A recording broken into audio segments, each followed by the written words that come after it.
सबसे पहले मेरा आप सभी को प्यार भरा प्रणाम। मैं मधु जोशी स्वागत करती हूँ आपका अपने YouTube चैनल मधु गढ़वाली 121 पे। तो दोस्तों, आज की वीडियो में मैं आपको आषाढ़ मास के कृष्ण पक्ष की योगिनी एकादशी व्रत कथा सुनाऊंगी। आप भी मेरे साथ आषाढ़ मास के कृष्ण पक्ष की योगिनी एकादशी व्रत कथा का श्रवण कीजिए। कथा ध्यान पूर्वक और पूरी जरूर सुनिएगा।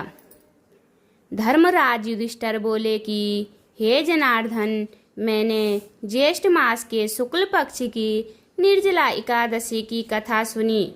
अब आप कृपा करके आषाढ़ मास के कृष्ण पक्ष की एकादशी की कथा का वर्णन कीजिए। इस एकादशी का नाम क्या है तथा महात्म्य क्या है, सो सब वर्णन कीजिए। भगवान श्री कृष्ण बोले कि हे राजन, आषाढ़ मास के कृष्ण पक्ष की एकादशी का नाम योगिनी एकादशी है। इसके व्रत से समस्त पाप नष्ट हो जाते हैं और इस लोक में भोग तथा परलोक में मुक्ति देने वाला है।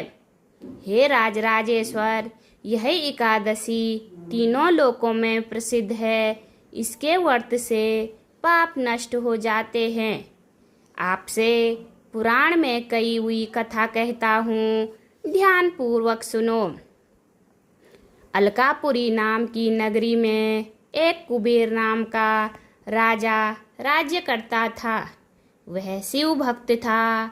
उसकी पूजा करने के लिए एक हेममाली पुष्प लाया करता था।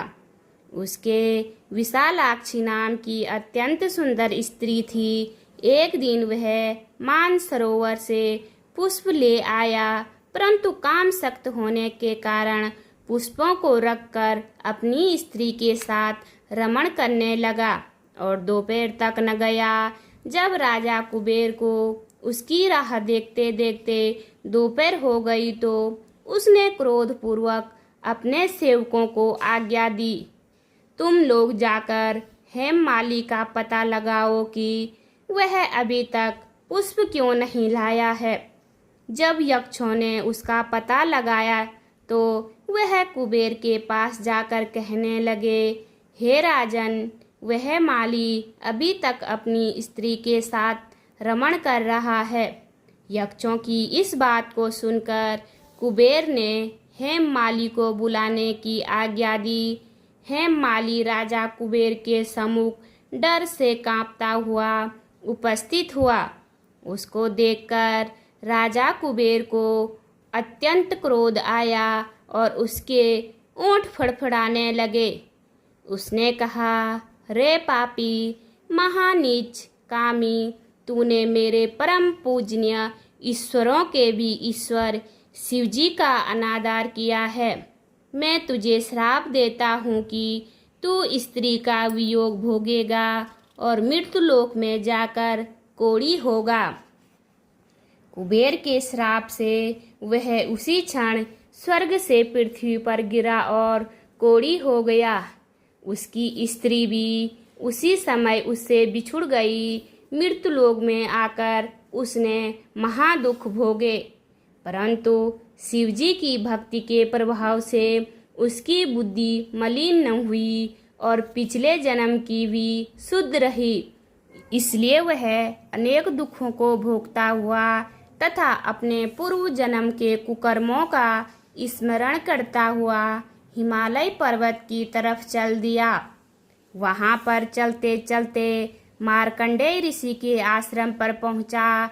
वह ऋषि अत्यंत वृद्ध तथा तपशाली थे।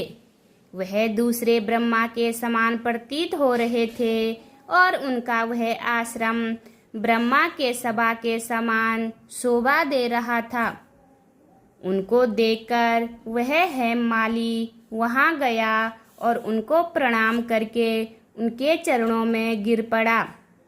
उसको देखकर मार्कंडेय ऋषि बोले कि तूने कौन से खोड़े कर्म किए हैं जिससे तू कोढ़ी हुआ है और महान दुख भोग रहा है। इस पर हेममाली बोला, हे मुनि, मैं यमराज कुबेर का सेवक था। मेरा नाम हेममाली है। राजा की पूजा के लिए नित्य प्रति पुष्प लाया करता था। एक दिन अपनी स्त्री के साथ विहार करते करते देर हो गई और दोपहर तक पुष्प लेकर न पहुंचा। उन्होंने मुझे श्राप दिया कि तू अपनी स्त्री का वियोग भोग और मृत्युलोक में जाकर कोढ़ी बन तथा दुख भोग। इसमें मैं कोढ़ी हो गया हूँ और महान दुख भोग रहा हूँ। अतः आप कोई ऐसा उपाय बतलाइए जिससे मेरी मुक्ति हो जाए। इस पर मार्कंडेय ऋषि बोले कि भाई, तूने मेरे सम्मुख सत्य वचन कहे हैं, इसलिए मैं तेरे उद्धार के लिए एक व्रत बताता हूँ। यदि तू आषाढ़ मास के कृष्ण पक्ष की योगिनी नामक एकादशी का विधि पूर्वक व्रत करेगा तो तेरे समस्त पाप नष्ट हो जाएंगे। इस पर हेममाली बहुत प्रसन्न हुआ और मुनि के वचनों के अनुसार उसने योगिनी एकादशी का विधि पूर्वक व्रत किया। इसके प्रभाव से वह फिर अपने पुराने रूप में आ गया और अपनी स्त्री के साथ विहार करने लगा। हे राजन, इस योगिनी एकादशी की कथा का फल 88 सहस्त्र ब्राह्मणों के भोजन कराने के बराबर है।